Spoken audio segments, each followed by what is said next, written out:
ora le protagoniste per la sesta e ultima batteria. Alice Gemignani in corsia 1, Margherita Scarpa in 2, Beatrice Vaccari in 3, Laura Franchini in 4, Aurora Zanini in 5, Anna Pontarollo in 6, Flavia Leonetti in 7, Matilde Del Greco in 8.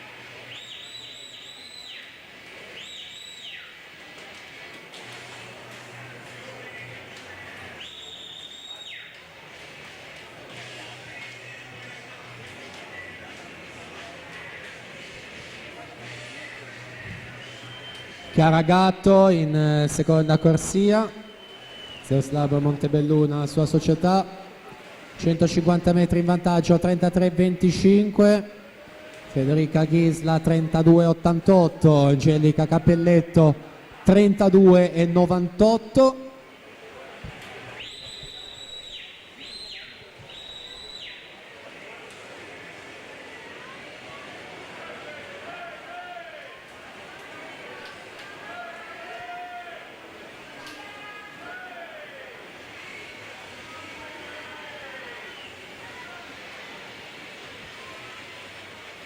2:8:30 la spunta Angelica Cappelletto in 4, a 4 centesimi Zoe Cavinato alla 6, 2:8:34 Federica Ghisla.